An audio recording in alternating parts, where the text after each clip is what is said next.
Never thought about doing anything else. Never told my parents until I was at university, but I never wanted to be anything. I never thought about being anything else but something in the entertainment field. And at university, I wrote, directed, acted in college musicals. I did all kinds of related things, but I've never driven a taxi. I've never washed dishes. I've made my way. I've never taken an unemployment check. I've never gotten any extraordinary help that I could point to and say that person helped me.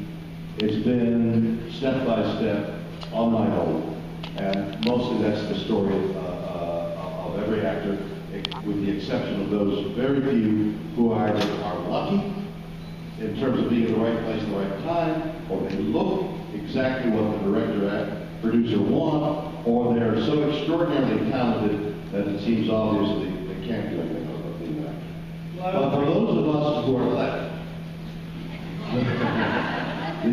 the answer to being an actor is pursuing the job.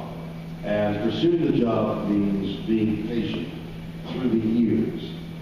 And in order to afford the years, you have to allow yourself to have an alternate ability to make a living.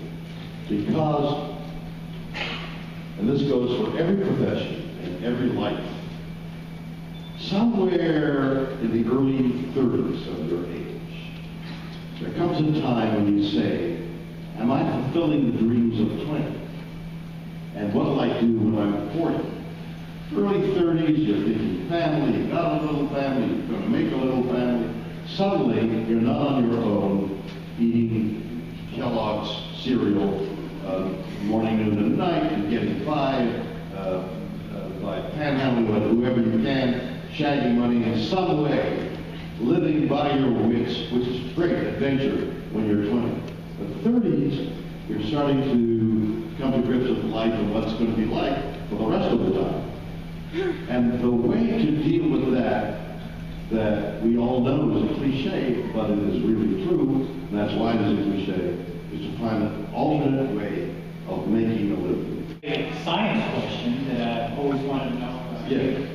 Obviously, portraying probably one of the greatest heroes in science fiction ever.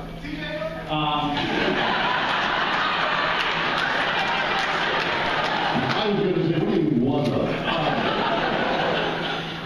Would you, obviously, everybody can accept that Earth is not alone in the universe. If the Captain Kirk from far away, 1,000 light years away, came to Earth, would you go with him? Would I what? Would you go with them? The Captain, in other Would words, I go with Captain Kirk? yeah, Captain Kirk? with the, I'm going to answer this question. okay. What would Captain Kirk say to us today? Okay? That's the question you want to ask. You said so. So Captain Kirk would come back and say, listen folks, the Earth is in terrible, Mother Earth, Gaia, is in real trouble. Okay? We folks, we're in real trouble. We have to make decisions, like the 30-year-old has to make decisions about their life. We, citizens of the United States and of the world, have to make decisions right away about the environment. Real quick, Why should you be any different?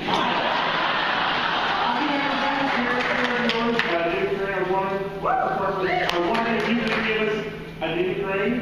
You know, Denny Green? yeah, you know, This is Sci-Fi. a FandomFest. Oh, that's true. Wow, that touched me. Thank you so much. You want to say, I've never done this one. Denny Green.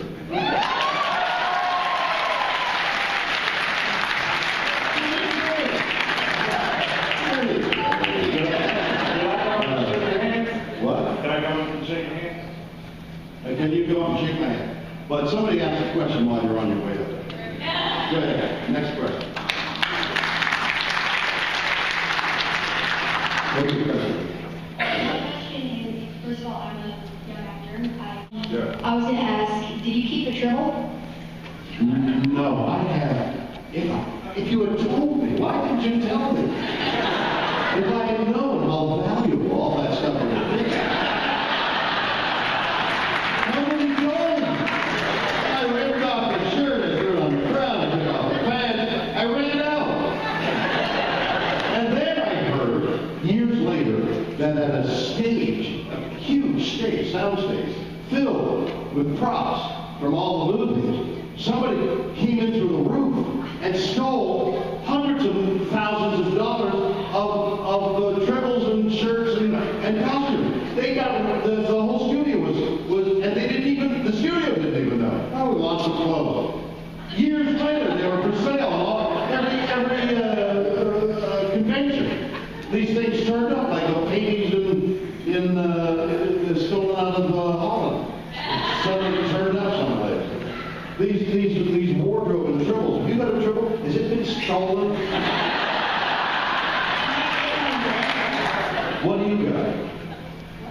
In terms of memorabilia from Star Trek, what do you got? Not you. Her. Actually, You don't actually have anything? well, I mean, my mom knows.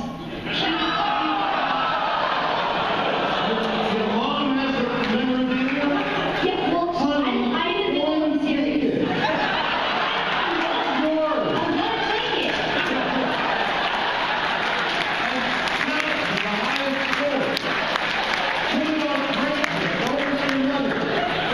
I'm gonna take it.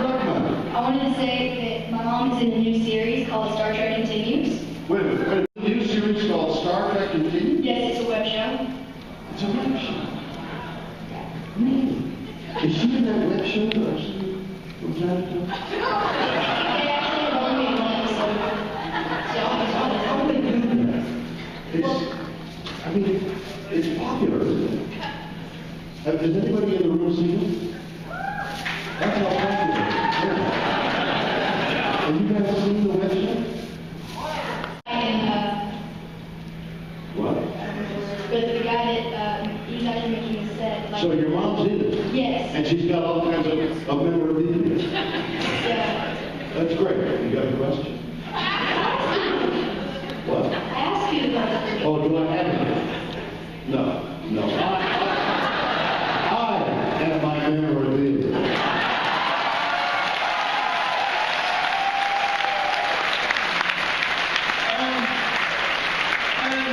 And the older I get, the more valuable I get.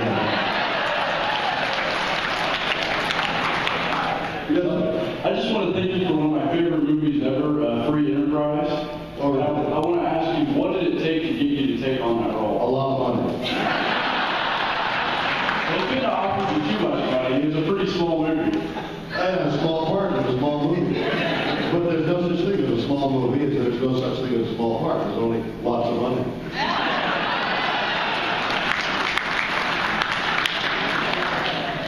It wasn't a bad thing. Okay. Oh, look at you. You're in your bathroom. Several years ago, you played in 2 episodes of The Twilight Zone. Yeah. Nick of Time and Nightmare at 20,000 Feet. Yeah. What was it like working with Rod Serling? And just out of curiosity, when flying in, did you by chance see a creature on the wing of the plane? Well, I'll tell you, I wish I could tell you that it was memorable and everybody knew that it would last, well, it was done in the 60s, the last 50 years, and the ones I did are popular, and so whenever there's a Twilight Zone thing, you know, it's one of the more popular ones. And had I known, had you told me that it was going to last that long, I'd pay more attention. But it was just a simple half-hour show that I had worked with all those guys in live television. I came in the latter part of live television. So John Frankenheimer and all the writers, George Clayton Johnson, does that name anything to you guys in terms of science fiction? He's still alive and writing. He was communicating with me a couple of weeks ago. All those guys worked at Twilight Zone and worked at live television. And then they founded, or they got together to do Twilight Zone. So all the same people who had been doing Playhouse 90 and all those great live television shows started doing film. And so they asked the actors who they had hired a year or two earlier to do that show. They had asked me, Richard Matheson, does that name mean anything to you? Richard Matheson, George Clayton Johnson was a member of this Green Thumb group of writers, of which Richard Matheson was one. As you know, Richard Matheson has recently died. He wrote Nightmare. So I got to know him. And it was that, and even then, they were young writers who hadn't done anything really particularly notable, although they were great writers, I'm sure, had not been recognized. So I, as a result, did not recognize them as being the great talent. I just saw some wonderful scripts and wonderful ideas, the two shows that they had asked me to do. So I didn't realize how much of a universal note these shows would get. For some reason, having a Czechoslovakian acrobat in a suit that looks not unlike a Hugo. I'm sure you're doing them. Nightmare 27,000 feet, aren't you? Is that the wardrobe? You got it. He's on the wheel. What did you say? You said there? You could be on an airplane wing somewhere. So, I mean, it was this guy. He was a Czechoslovakian acrobat who was dressed in a suit similar to that. And he stood on the wing of an airplane, and it was the thing was totally unbelievable, except there was a universal note of, I guess, if we are flying, we should have wings, so we don't belong on airplanes, and it traps a fear that we all must have. When you look out the window and wonder, how the hell is this heavy plane staying in the air, and every so often it doesn't. Just often enough to make you think, I wonder if this one's going to crash. And so this funny guy in a suit, looking ridiculous, was not ridiculous because we suspended our disbelief like every human being has done down through the ages when storytellers with words would conjure up images, which then became masks and dances and costumes around a religious thing, which then became original drama on a stage somewhere, which then became Shakespeare saying things, aren't we in this marvelous castle, and we're at sea, and people, yeah, okay, I get it, we're at sea, and they're imagining things that aren't there. That's the name of a song that I've written for a new album that will be out.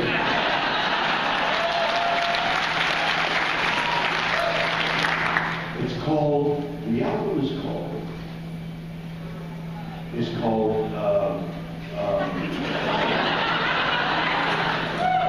Pondering the Mystery, and it's progressive rock. The music has been written by Billy Sherwood. I'm telling you this for a reason. Billy Sherwood, who was of Yes, the group Yes. He's a genius. He's written the music. I've written all the lyrics. It's progressive rock. It is. I've showed it or played it for half a dozen people, knowledgeable people. I think it's going to be terrific. They, more importantly, think it's going to be terrific. And what was talked about as we approach it, it's going to be for sale in October. The marketing of it and what the album cover will look like and where it will appear electronically. Everybody was saying progressive rock is the science fiction of music. So I'm going to have an album out, a progressive rock album, that will have lyrics that you're going to understand and dig. And it is the science fiction of music, and that's our relationship. So, what's your question? Just want to say, Yes, sir. I want you close to the microphone. Yes, of course. Hold. Can you pull the damn thing up? Oh.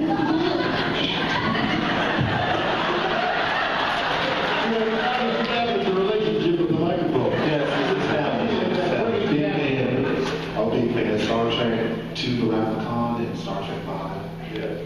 My two favorite movies. Really? Yes. So, two questions. Yeah. How does it feel to work with another legend, Patrick Stewart, in Star Trek Generations? I love Patrick Stewart. He's one of the great. Hold on, I'm not done. I love Patrick Stewart.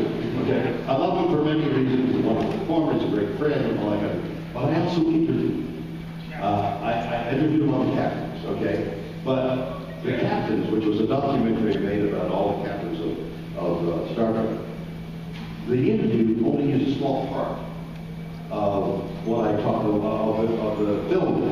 The stuff on the captains is only a small part of what he spoke to me about on film.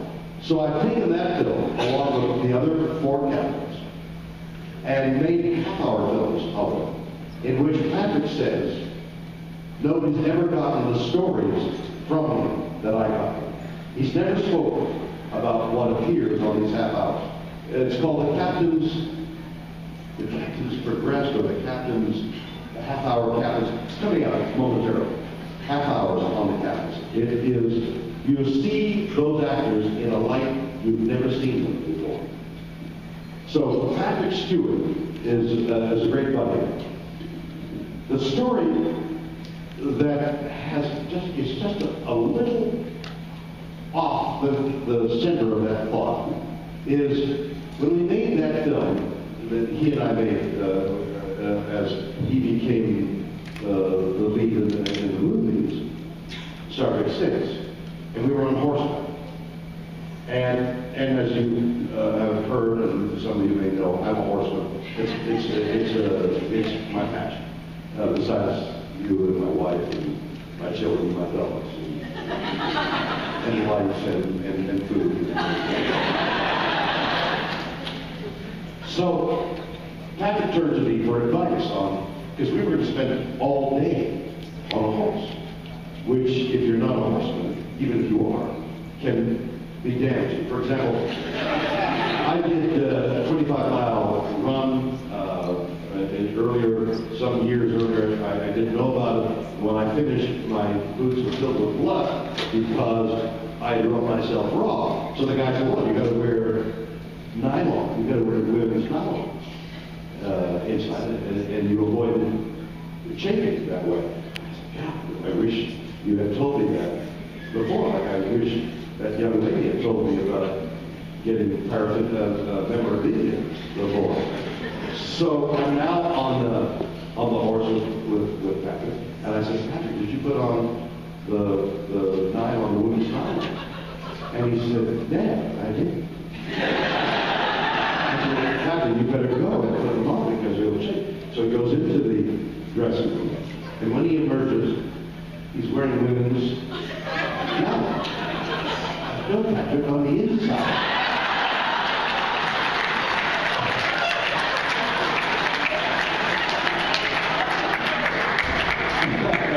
And he loved me ever since. Okay, I think you had your room.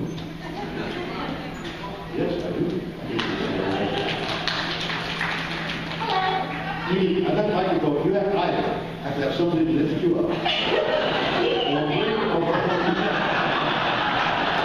Or bring the microphone down to you. My name is Melissa. I just want to say it's a pleasure talking to you. I'm a journalist in real life. And my question is very simple. Is this a real life? There's all the fantasy here. I love Twilight Zone because of the writing. The stories were just phenomenal. And my absolute favorite episode, of course, is the one with you, and particularly the one with the devil head. But I want to ask you, which is personally your favorite? That's an interesting question. Probably the one on the wing, 27,000 feet, because mostly I was alone.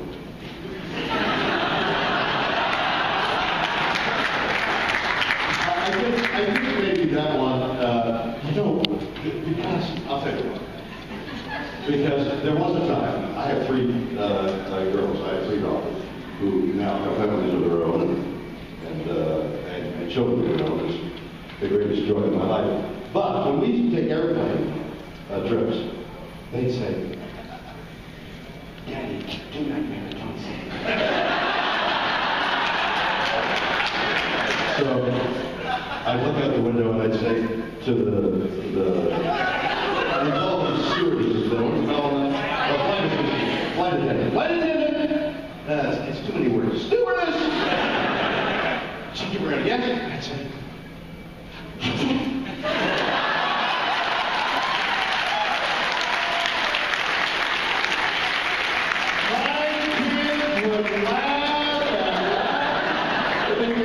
family joke. That's going to go on there. And then the steward. Thank you. Yes. Okay, so everybody else is telling me what they're doing. This question. Does a geologist think at everything? You think the light. Well, we're the sexiest of scientists. You know what? The sexiest of scientists is when you like hit a rock and then diamonds come out, and women love that. Boom. But I wanted to ask you this question. That's sexy. I wanted to ask you this question when you were on the NPR. I think it was like Fresh Air with Terry Gross or something or whatever. But I was on my way to a job interview, so I had to hang up, which sucked. But Captain Kirk in the later years had a lot of interests such as like horseback riding, things like that, historical artifacts. And I was wondering how much input you had to the creation and development of Captain Kirk towards the end, like your love of horses and things like that. Did you have a lot of input? Yeah. Sure, they were writing for me, and I've become quite adept of horseman. You know, I look comfortable in the saddle because I am. So when I'm doing a show and they're looking for color they might choose to put me on horseback because they know I'm comfortable with it. And that's exactly what happened on my show. Okay, and then one quick follow-up. When they dedicated the Enterprise, the shuttle, you weren't there. Did you have something going on? Or? Yeah, I know George Takei makes a big fuss over that. But I work.